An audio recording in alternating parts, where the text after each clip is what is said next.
mundo infantil está cada vez más plagado de patologías que dan dolor de cabeza, no solamente en el seno familiar, también en el seno de lo que significa el abordaje en el manejo pediátrico. Y para eso los médicos ya le tenemos prácticamente ya un abordaje. Dentro de ellas, el estreñimiento es uno de los que nos da dolor de cabeza, no solamente en la consulta, también en el mundo de las emergencias.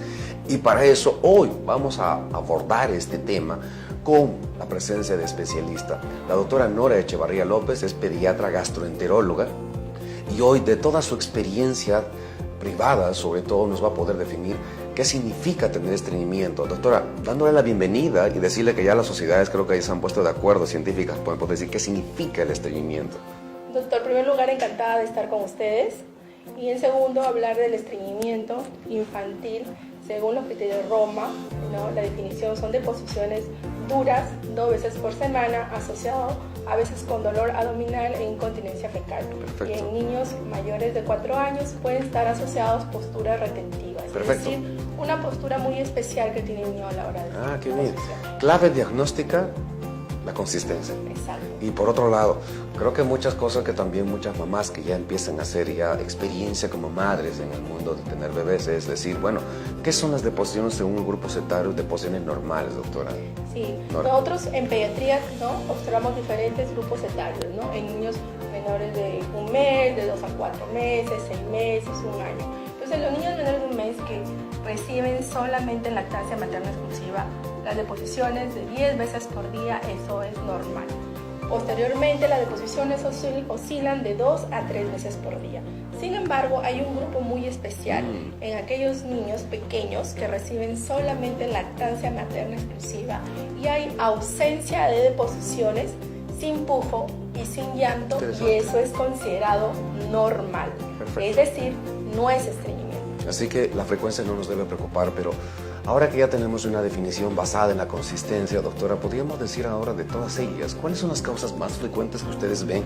Nosotros como pediatras vemos también causas muy frecuentes, que son, yo diría, benignas en un buen porcentaje. Podría atreverme a decirte un 80%, pero ustedes los conocen mucho más porque nosotros los derivamos también para que las mamás tengan mejor conocimiento de la especialidad. ¿Cuáles son esas causas así concretas en el estreñimiento? Afortunadamente, las causas más frecuentes es el estreñimiento funcional. Es decir, aquel que ha habido poco aporte de fibra, de líquidos, de repente el entrenamiento para usar el inodoro ha sido incorrecto, etc., ¿no? Pero, sin embargo, hay estreñimientos patológicos en donde sí necesita un estudio el paciente, ¿no? Entonces, ¿de qué enfermedad estamos hablando? Realmente existen muchas patologías, pero la más frecuente, bueno, también la que vemos y que son quirúrgicas, son la enfermedad de Hirschsprung, que es una enfermedad congénita del intestino grueso. También tenemos la alergia alimentaria, que cada vez más frecuente, enfermedad celíaca, problemas de hipotiroidismo o también de hipercalcemia, ¿no?, mal rotación intestinal y entre otras enfermedades, ¿no? Sí, yo me imagino que todas ellas son un dolor de cabeza para poder buscarlo, sobre todo en la etiología real.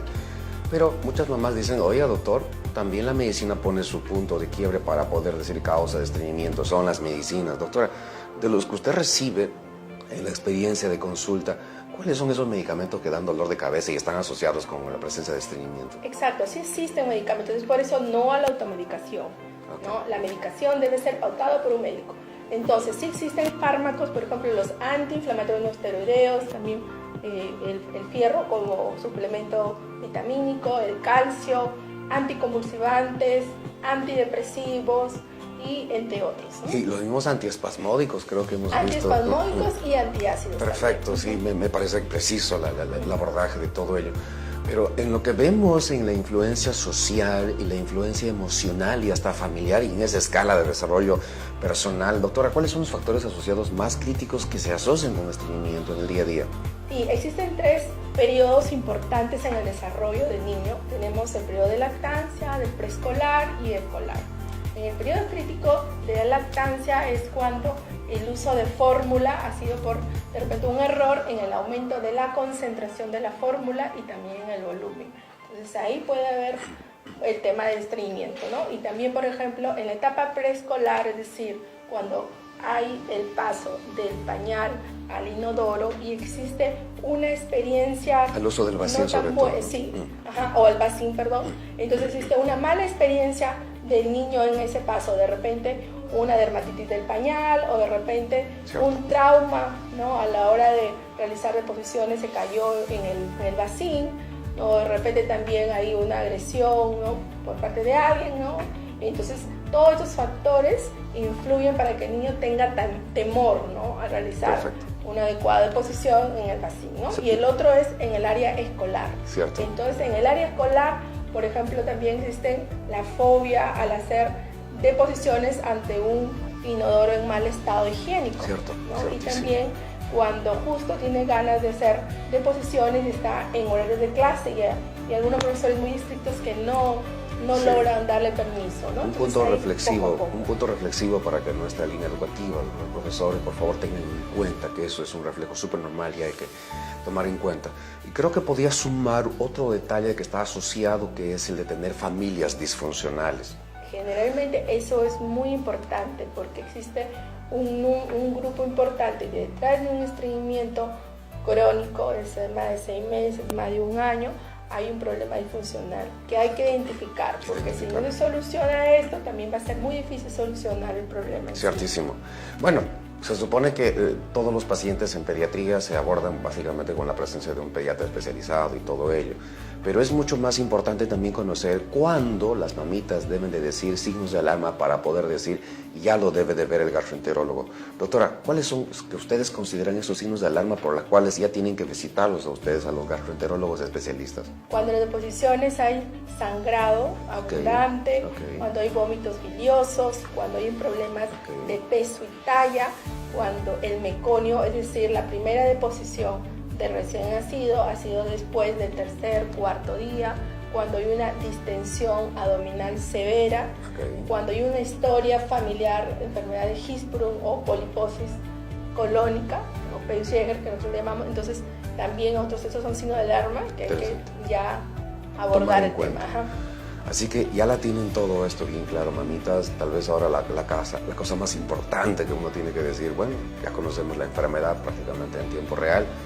Podemos ya de una vez poner estos puntos de abordaje de lo que significa un manejo médico, tal vez hasta quirúrgico, racional, y todo lo que significa. Doctora, ¿cómo usted priorizaría en esta escala del manejo médico, del manejo de estreñimiento infantil? Claro, el manejo debe ser primero, hay que ver si es un estreñimiento funcional o orgánico. ¿No? Si es funcional y tiene más de 2-3 meses, primero hay que corregir, ¿no? El tema de la dieta, de los hábitos de ir al inodoro adecuadamente, es decir, no retener, y el fármaco puede ser pautado según el caso, ¿no? Y el otro es en la parte orgánica. Si no se soluciona el problema orgánico, no se va a solucionar el estreñimiento. Es decir, en el caso de Hirschsprung es cirugía el tratamiento, ¿no? Hay ciertas patologías en donde el tratamiento es quirúrgico, pero es mucho menos frecuente. La más frecuente es la funcional.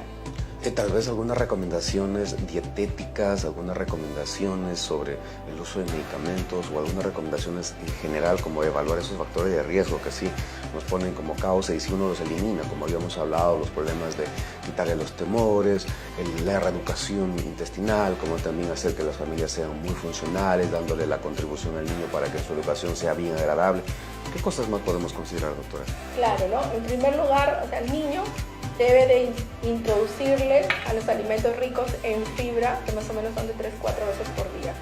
Convencerlo al niño de una manera inteligente y siempre con el ejemplo, ¿no? Porque muchas veces los padres no consumen frutas, verduras y el niño obviamente no quiere consumir. Entonces, primero, ser la guía y tutor, ¿no? El ejemplo del niño. Y segundo, tratar de incorporar estos alimentos de manera inteligente y según sus gustos. Y también el entrenamiento, ¿no? El entrenamiento, por ejemplo, del paso del pañal al vacín y del vacín al inodoro de una manera correcta, que es lo más frecuente. Y sobre todo la lubricación intestinal con el uso adecuado de líquidos, que es donde fallan. Y sobre el uso de medicamentos, se supone que aquí tiene que estar la presencia de un médico especializado, como ya sea el especialista en niños, el pediatra, y por otro lado, en casos, como hemos visto concretos, el manejo. Creo que va a ser el momento ahora sí de abordar algunas preguntas. que muchas mamás no las hacen y creo que hay que tomar en cuenta. Una mamita pregunta y dice, doctora, mi bebé recibe solo lactancia materna y no hace deposiciones 6 días. Ya le he puesto supositorios varias veces y él no se queja. ¿Qué debo de hacer? ¿Qué recomendaría a esta mamita, a la señora Blanca Espinosa? Muchísimas gracias por estar aquí, Red. Agradezco la pregunta. Es muy frecuente, en primer lugar, porque ese niño no es estreñido, ¿no? ¿Por qué? Porque si un niño, un bebito, estamos hablando de un bebito pequeño que recibe lactancia materna exclusiva y no ha realizado deposiciones, y no hay llanto, y no hay pujo, ¿no? Y el niño está con buen peso y buena talla, eso es normal, no es estreñimiento. Por lo tanto, no debe hacerse absolutamente nada. Pero sin embargo, ya se colocó un supositorio que, quiera o no, a veces, o sea, cuando no está realizado bien, sin lubricación, puede provocar una lesión en el ano. Es lo que realmente yo he visto en consultorio, ¿no? Que por eso se ha provocado un eritema en el ano, provocando estreñimiento posteriormente, ¿no? Entonces, porque ya por dolor el niño no hace deposiciones y comienza a retener y ahí realmente es un problema. Y creo que va de la mano con lo que significa el concepto de definición y sobre todo, mientras que no moleste el niño, el estreñimiento funcional llamado no tiene por qué dar inconvenientes. Tenemos otra pregunta de una mamá un poco más interesante cuando es, doctora, mi hijo presenta sangrado abundante después de realizar deposiciones duras y veo una bolita que se le sale. ¿Qué debe de hacer en este caso, doctora? Bueno, las complicaciones de estreñimiento pueden ocasionar hemorroides, que es muy raro en niños, ¿no? Hemorroides, prolapso rectal, que también es muy raro, ¿no? Entonces, generalmente nosotros debemos de observar si hay esas lesiones o no, pero generalmente como son niños pequeños, el niño tiene que pujar y es bien raro que nosotros podemos observar y siendo un niño no colabora, ¿no? Generalmente lo que hacemos es que la mamá tome fotos y así nosotros poder ver si es un hemorroide o es un prolapso rectal, que realmente es muy raro. Sin embargo, a veces puede haber asociado a esto unas lesiones que se llaman pólipos rectales, que a veces van asociados al tema del estreñimiento, ¿no?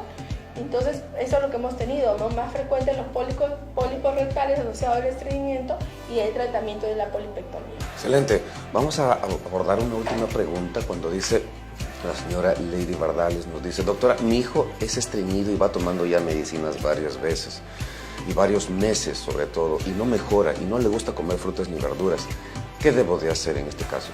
Muy buena pregunta. Si es un estreñimiento funcional y ya le ha dado el fármaco en forma correcta, pero de repente el papá no reintrodujo la fibra, absolutamente nada, ni tampoco los líquidos, ni tampoco le enseñó el hábito de hacer deposiciones según la edad en el vacín o en el inodoro, este niño no va a mejorar.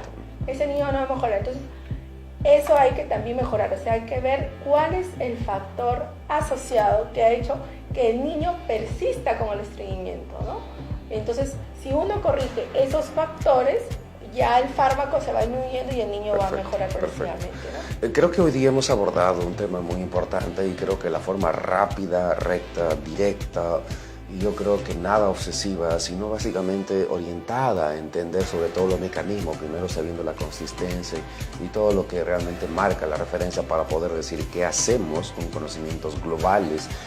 Me parece que ha sido muy buena la contribución de la doctora. ¿Alguna otra, tal vez, para darle también la bienvenida para otros eventos y, por supuesto, que sea su mecanismo de cómo conectarse con todos nuestros pacientes para que ellos ya agradecidos digan, doctora, para que usted nos diga algunas palabras finales?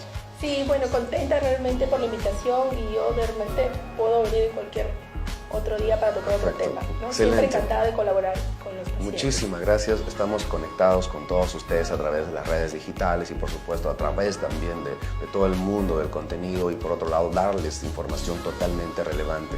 Muchísimas gracias a todos ustedes y por supuesto les tenemos toda la capacidad de seguir entregando más información relevante para que continuemos con esto. El aprendizaje del mundo infantil en pediatría y todas sus especialidades es básicamente una contribución para todos ustedes.